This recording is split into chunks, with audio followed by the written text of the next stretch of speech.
नमस्कार, मैं हूं आपके साथ। मैं देखिए ये वीडियो घर से मैं बना रहा हूं। बहुत इंपॉर्टेंट और बड़ी खबर आई है इस वक्त की। इजराइल ने एक पाकिस्तानी जहाज को ड्रोन अटैक में तबाह कर दिया है। देखिए ये बड़ी खबर आई है और इस खबर के मुताबिक पाकिस्तान का एक टैंकर जो है वो यमन के पोर्ट पर था और इस दौरान इजराइल ने ड्रोन से अटैक किया और पाकिस्तानी टैंकर में जबरदस्त धमाका हुआ और उसमें टैंकर्स के अलग-अलग चेंबर्स होते हैं, उसके एक चेंबर में आग लग गई। और इसमें बताया जाता है कि 27 टोटल मेंबर्स थे, जिसमें 24 पाकिस्तानी थे, 2 श्रीलंका के थे, 1 नेपाल का था। और जैसे ही ड्रोन अटैक हुआ, बड़ा धमाका हुआ पाकिस्तान के इस टैंकर पे। ये यमन के पोर्ट पर खड़ा हुआ था। अल ईसा पोर्ट है यमन का, वहां खड़ा हुआ था, उस पे ये धमाका हुआ। उसके बाद जो क्रू मेंबर्स थे, उन्होंने फौरन जो है वो आग बुझाने के काम में जुट गए और काफी मशक्कत के बाद उस आग पर काबू पाया गया।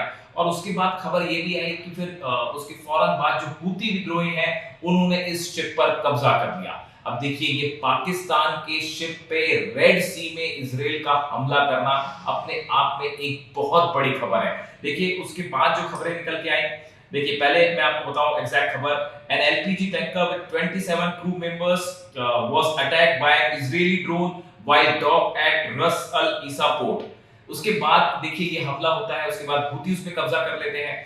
उसके बाद बताया जाता है कि पाकिस्तान की तरफ से ओमान से अपील की गई, सऊदी से कोई अपील की गई कि किसी तरह से हमारे मेंबर्स को छुड़ाइए। और फिर हुतीज के साथ बातचीत हुई और ये मेंबर्स को रिहा किया गया। अब देखिए बड़ी बात यह है कि जिस तरह से इजराइल ने पाकिस्तान के शिप पर अटैक किया, इसको जोड़ के देखा जा रहा है सऊदी के साथ जो पाकिस्तान की डील हुई, बड़ी नेटो लाइक डील की एक देश पर हमला जो है वो दोनों देशों पर हमला माना जाएगा। और यहां तक कि पाकिस्तान ने कहा कि हम अपनी न्यूक्लियर टेक्नोलॉजी भी ऑफर करी सऊदी को। इस सिचुएशन में इजराइल का हमला करना पाकिस्तान के जहाज पे, देखिए कोई भी शिप जो होता है उसके ऊपर फ्लैग लगा होता है, तो क्या इसमें पाकिस्तान का फ्लैग लगा हुआ था और इसलिए इजराइल ने इस पर अटैक किया। ईरान ने पहले ही वार्निंग दी थी इस्लामिक कंट्रीज को कि एक के बाद एक कई मुस्लिम देशों को निशाना बना सकता है इजराइल। और इस हमले को उसी की कड़ी में जोड़ के देखा जा रहा है कि क्या ये हमला इजराइल ने जानकर किया पाकिस्तान पे, क्योंकि पाकिस्तान ने सऊदी से डील की थी। और ईरान की जो चेतावनी थी, क्या वो सही साबित हो रही है कि एक के बाद एक इजराइल अब कई मुस्लिम कंट्रीज को निशाना बनाएगा। देखिए जिस तरह से कतर पर हमले हुए, वहां हमास के ठिकानों पर हमले किए गए, उसके बाद हमास के कई लीडर्स की उसमें मौत हुई। उसके फौरन बाद ईरान की तरफ से वार्निंग आई थी कि इजराइल अब बाकी मुस्लिम इस्लामिक देशों को भी निशाना बना सकता है, इस पे फौरन कार्रवाई करना होगा।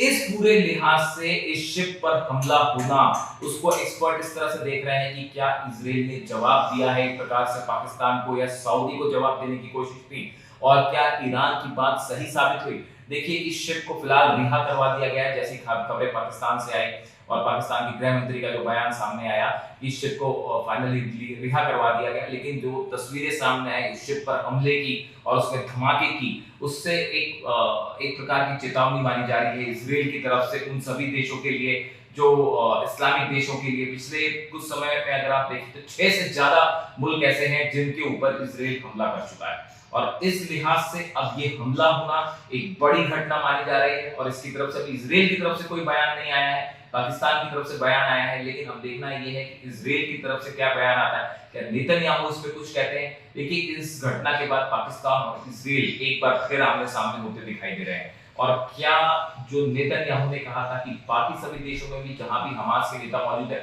वहां हमला होगा, क्या तुर्की अंकारा अगला निशाना होने जा रहा है। ये तमाम स्पेकुलेशन है जो सोशल मीडिया पे हो रहे हैं। लेकिन इस बीच पाकिस्तान के जहाज पर रेड सी पर हमला होना अपने आप में एक बहुत बड़ी खबर है। इससे जुड़ी जो भी अपडेट होगी मैं आप तक पहुंचाऊंगा। Thank you so much.